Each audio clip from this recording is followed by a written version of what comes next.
hello. Guys. Lauming sa C.V.L. so. Ole hey vo in hi August ni som panga Independence Day ni a. Vo in a hian Independence Day ni wanga ron vlog tum kanila wa. Handi putila. Hey. Lalrat pui sabi lo la char jas. Independence Day ani wanga ron vlog tum kha kanila wa.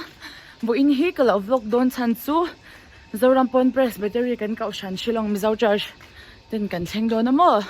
Tu ta chuanin hei When I had not long and I don't inbuatsaihna more can hand bog don and it's so to the country lavel the so kalauti lang dona for in a hianin ZPP and manavel the poke halauti lan katuma Kong I taking me out here so saklevek donya munum donya oh ole to na hand can kalmek hey hey when so scooty can launi na kachanu in Mo, milaw lam do na scooty na helmet ka. Karing thayang chukuti lai khan. Midang ka local tir pal lau maya ka helmet ka kapay thau thawang ay tasi Pai do na chuan tu na hian lai muwa hey. Narat win yan han kan hang do na ni mo. Kan han hang nge kan hang kalpot ang oh. Lai mo po in kan singa tang kan lau hang do ni. Lau thang har la bang chu. This is lai mo point mo. Kula bela hian nge kan lau hang oh. So lai sir bela son oh. He chi han.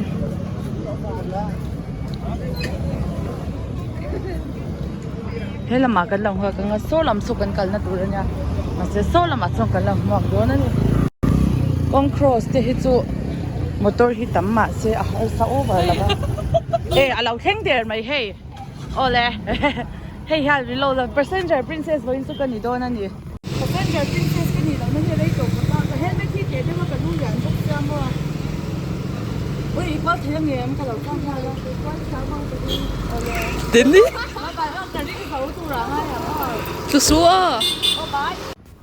Chu tia scooty keng lo ta chu ka chanu chan min phur thata bop maya kan chuklak na ko nga hen kan ti na sat khop maya o kan ti na sapo ni lo kai ma he ka ti na sa khop maya ka ti kha lo ngai thla char kan chong char ZPP chung chang ka kan se mo kan phur to za de kan se tangwal chelo mun shang mi kan mu chak to zia di kha kan sai ni chu tak na de chanin biakin kha kan zuk thena ma se biakin a khanin kan zuk theng chakha mi kha an lo thok na sa to khop maya kan du ai khanin kan zuk la ya 10:30 tur kha 11:30 vela khanin kan man mai lo wang han kan zuk thenga mi khan lo boy muk to hetia video han la kwal vel wak kha a in thashun om velu tu kan ni chu wang chanin ka be sei ang po khanin ka vlog man talawa ka vlog thei talawa amai ro chu tlem kha chu ka la lui ta thawa vlog ka tum ve ta sa ka ti a ka man chang piang khan ka phone kha ka lo le ka ti khanin ka lo la kwal le man mo chi na mo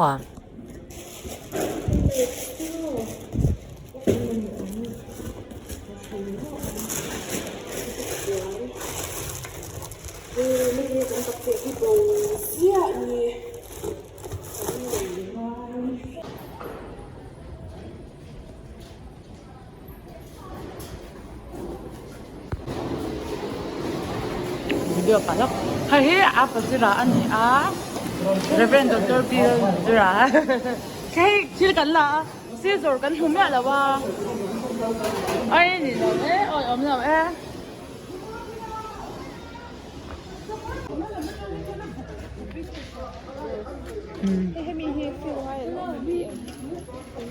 Amoy lutok Tingin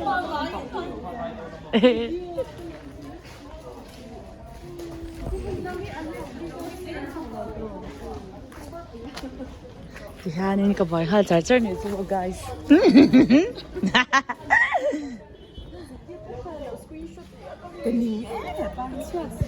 Ole từ đây hay gần trồng từ từ rồi thì mà từ giờ trồng cỏ đó lâu khứ rồi time lapse sao ui anh lòng thì đâu có hạt thổ lấy đất kia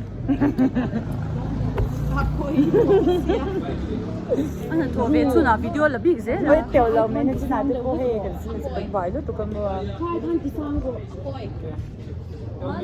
Is it fine? Check the height of the hands here. Hey,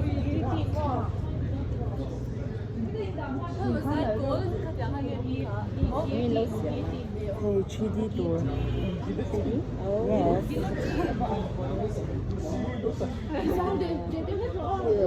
Yes.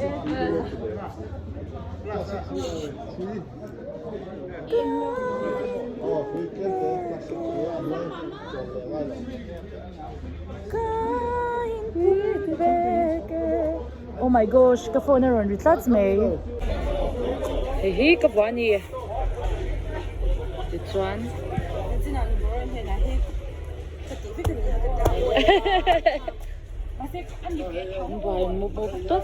Oh, eta.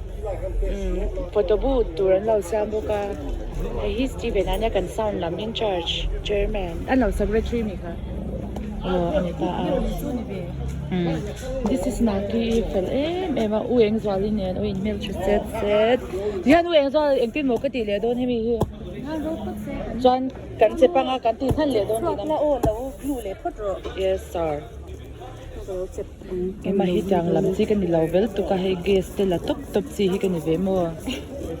Si se cham lo ve si hi kan ya. Ase na ni a. Why oi pase na hi ha don to. That is for you, Bena. Hey, Ujo, can how to know in a decoration, Lama. Nah. For you, Bena is so boy, and Ujo Betty always win. Lodi. I come in Dante Catero. For you, Bena is boying, and Ujo Betty is winning. And today, Josephine is looking for your ending. Hey, and why look to come me? This is whoever I and soon quite a run talk soon. This is Uruthi, Imoy. For more little. Oh, hey, can buy move book dance a pandal. My hand can ling on the more. Then in 3D to 10 can allow some time it's moms. Kala ka noi na tura la om ve em ta hian ka noi na tura la om ve em noi au ge ka ti ve tur noi ve the tur asan chu pangpar khoi ve chu ka thiam ve vak lawa mo yes ole hello em bai ha cha cha mo di ni hi om vak lawa ni la par ro Vì thế nên là một chút những cái chuyện tiền nhá. Cái này mà thì hả mình thổi tiếng Hàn. Cái lẩu châu hoa chả thế là gì à hiệp về thì mua cho số. Thế thì tầm bao chỉ lẩu tất tất cái tao số đó. Ăn chỉ lẩu xin ăn không là tốt rồi. Tốt là đằng quân là thế rồi nè. Cái hàng vài đâu một con nghe. Mang về rồi.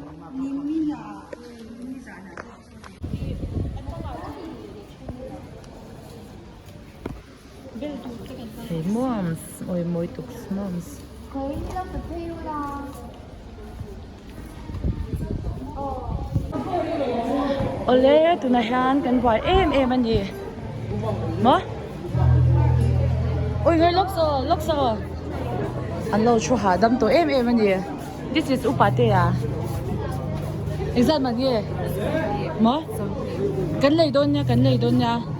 Oi he cute lutu. Nu imi kha. Kan la wai mu pa. Ka tireng along. Usai man hei min lau da chan le loks. Ka thil chalna zelan ya. Hey an felane oh lady kina te hey an president. Speu te hau nen aron cha kan yen fel ka til tu ka hey dik khoi la ma chagin nge. E lady kin thau mo first sem min ni third sem. Okay oyan wam don mu move tops. Hey upate hi nu labula alo oma alo ni moi in la nui moi vela ni.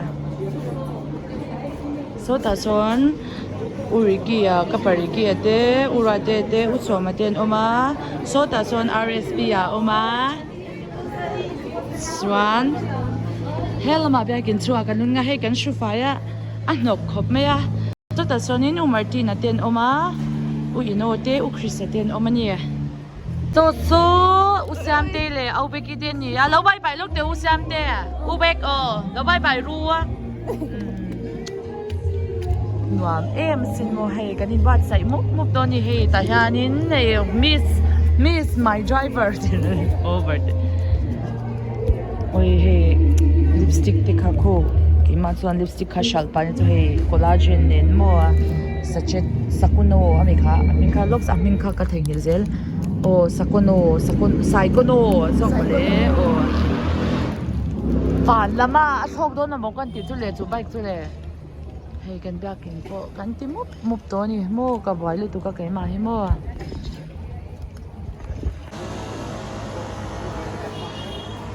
em pup mai u ek solid mail ki amak pup to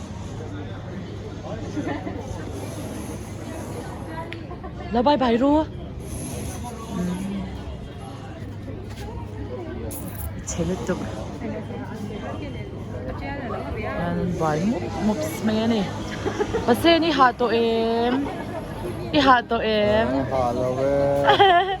i ha to mel rau me ai hi cha ka la don ma te me la pe phone la pe no me phone dia C.V.出了么ai moi vak lo a thim deu hlek solam so na ron reflect ta mo hey uriki ilunga lenge leng lo we ke chipi te hi nga ye dile ni leng man lo he nom da mo ini lo mi khwal cham ra yan ti ini on ka kom to don lo che nang chu heta hianin Jonah ten oma Jonah le u te hilau ngorok sebe hilau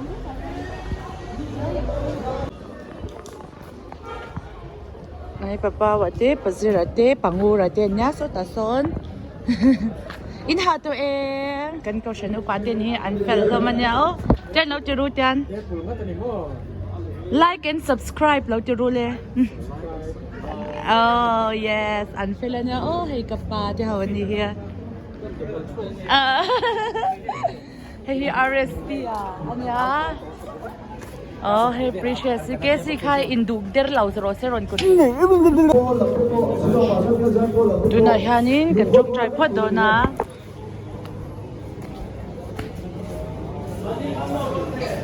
kan lau chom try phot do na ni chu nem to khop nei na song kan lau C.V.L pot ha lo ko ro we mi te kha u em mi so in du tak ka ma ha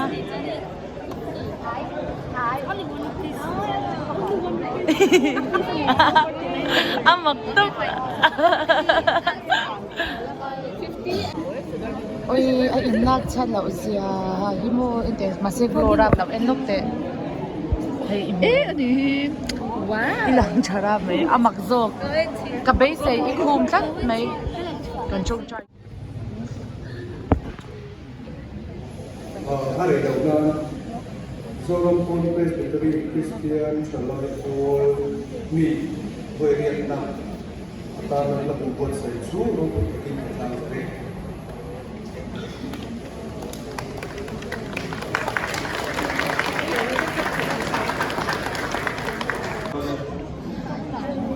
bây giờ lâu tắc mày nó phải rơi trăng đốn anh nhỉ nó cần rơi trăng đốn cái tôm lâu xin thì là gì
trong trai dấu tỏa là cô cần giữ dấu tỏa thì hắn bia dai cô liền đó cần giữ liền đó nó nè chung là cần giữ liền đó nó nè small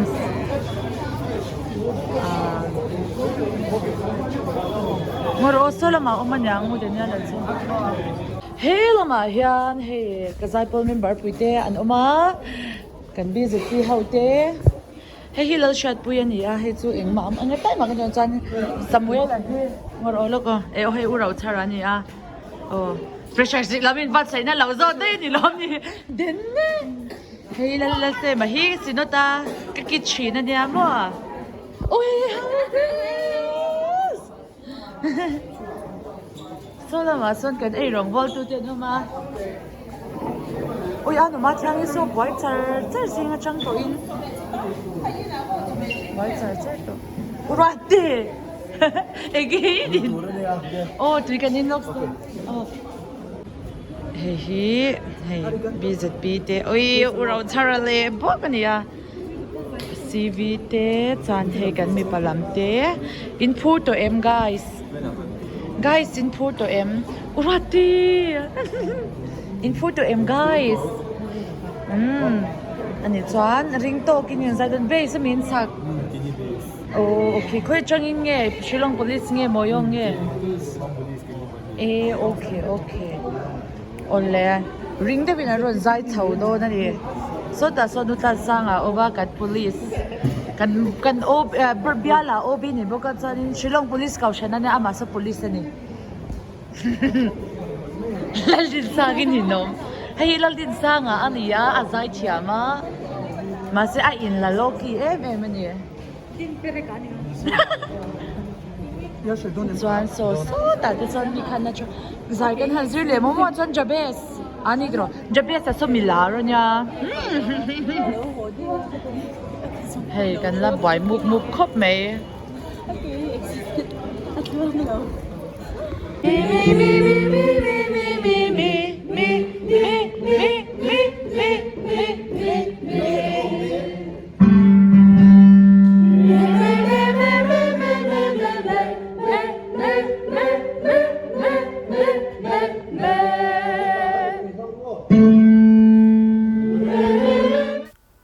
Hazir pa ngai zai pol hazir pa ngai shim chu ti khanin a tho khana kha chu kan zau dari a ti chuanin pon ang khan ka wachwa ka he chair kha an lo rem fil to a an lo ti fil deuh duak to a mai ro chu decoration lama sonin khoi tur kha la tam khop maya e decoration lam kha enge kala om ve thau se awang khanin puidan me po thiam si lau khan ka han chho ve le a mai ro chu ke chu pangpar khoi te tiang lampang chei hi ka thiam lo lut ka creative flow ve lut tu ka ni chumo he tiang ai chanin hey na ro room kan ti ang chi te hi ka thok thiam zo ka I he enge ni ang mei chia de wang hi thil nu ne pang hi ka thiam ve vak lo ni chumom kan ti de do ani chu he ma se ka chante he ka u te hian an thiam ema anti sok suka ti khanin ke chuan ti tur dang te kha kalo da pamo ti hanin mi pa ho khanin chair te khan lo rem chin vela an lo rem fel de do to a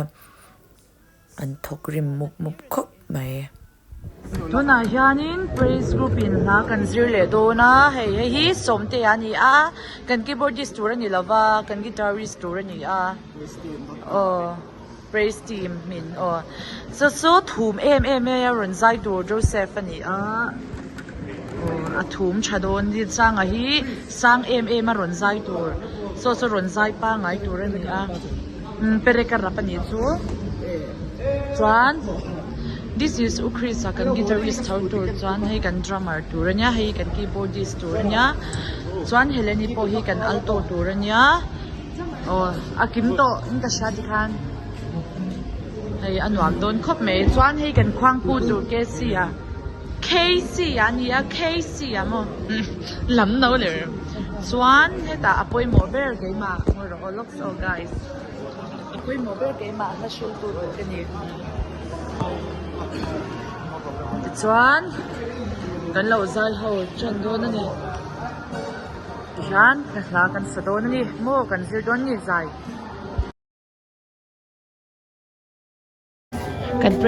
kan praise and worship zo cha chan hei uthyang ania miswal uthyang ania ka uthyang em ani a me cha em ni uthyang chi bai la chuan so mi lo kom puilam hei deli thau khan la nya chuan ui ek zali le uru bi te lo mani so oi ka chuang lu tok choi nei to em vai ai la tu na hian cho kan ai thai ti lo đưa ra police nan ai dei to tu na sunan ai mek chuani na so ta chonin so delhi thau khania so ta son go hati ten balon na so pai na ka pakalang e bye chơi nấy tụi em Cho yang à tụi em guys yes à tụi em tụi mò hey thuri te pon thuri ha cho lâu về lệ record mấy à hey ui lâu về lệ record ta han cho anh hết ta hết cái giải pol pui te hả nó giải thiam hô sai vẫn là tôi giải thiam về là vá income to don lo ka vai về con cái đi chọn to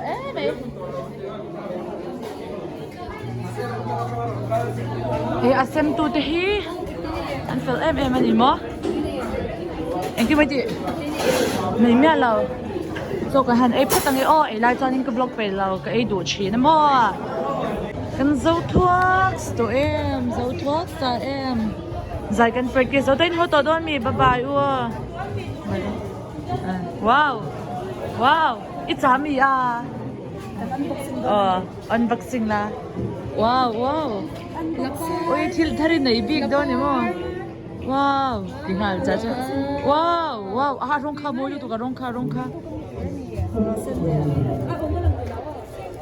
rong kha mo lu to pui lu to ui ang ấy chào cái ren mua được tụi它的楼天加米wow là party mỗi ngày môi tôm ôi giờ môi luôn tụi em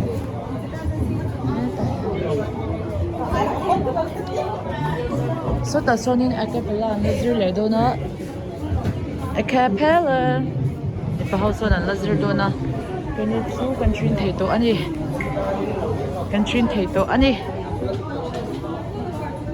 anh ấy tùy cần ít lệ đón mi anh ấy ôm già ôi út theo là hết sao mình lẽ ôi chỗ hồ thì tổ út sao mà nó bỏ lại bự lắm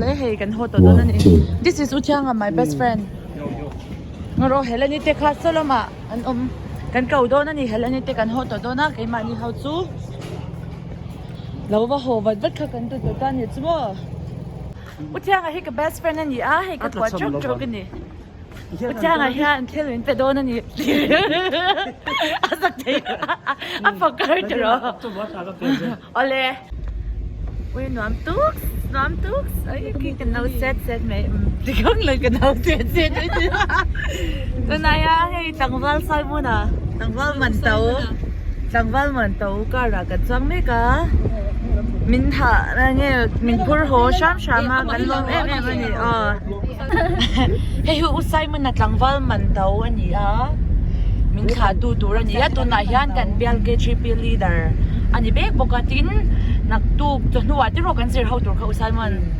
tu pui min sir tu ra ni boka ama hi